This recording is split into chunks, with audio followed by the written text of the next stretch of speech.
Hey gamers, if you think you can pinpoint a chosen trait just by who's most and least likely to have that trait, then you want to check out That's You. Let's take a look at how this game plays.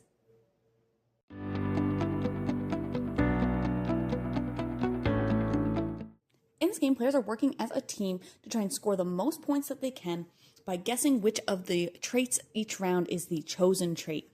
Each round will start with 6 traits being out on the board, and then the clue giver will take these trait tokens and shuffle them up. Then they will look at one at a time and put them next to the different traits, 1 to 6, and they are ultimately looking for that check mark to know which of the traits is the chosen trait. But like I said, only the clue giver will know that information. Then they will give out these clues based on the chosen trait. So as you saw here, the trait for this game would be loves to yodel. So I would give a trait to the person who is most likely to love yodeling, least likely, and then my last one I can choose if somebody who is less likely or more likely. The clue giver can choose themselves for one of those clues, but they do not have to.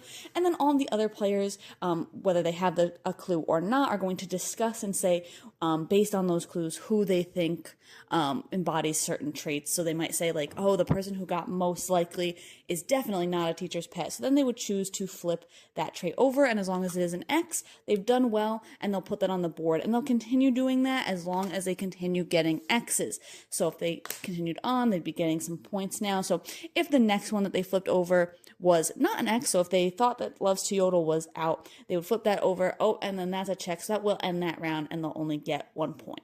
If they had gotten the other two and the check mark was the last one standing, then they would get 3 points, and they would just take those points as they go.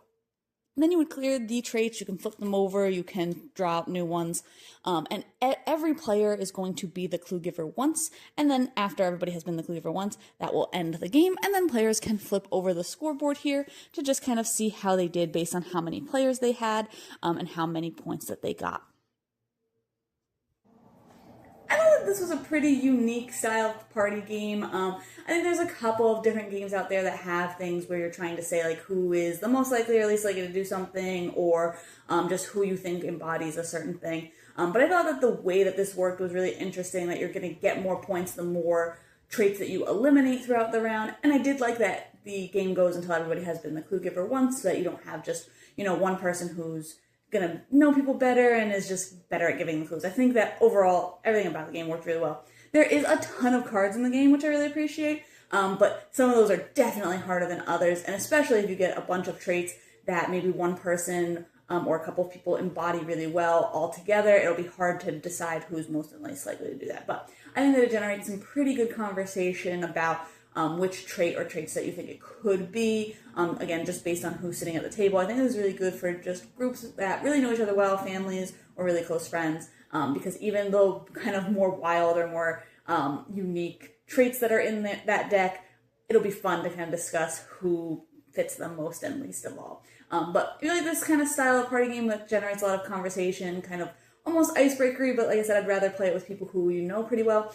But if you like this style, then this one definitely might be up your alley. But you can check out my full thoughts on the blog today to decide if this one's for you.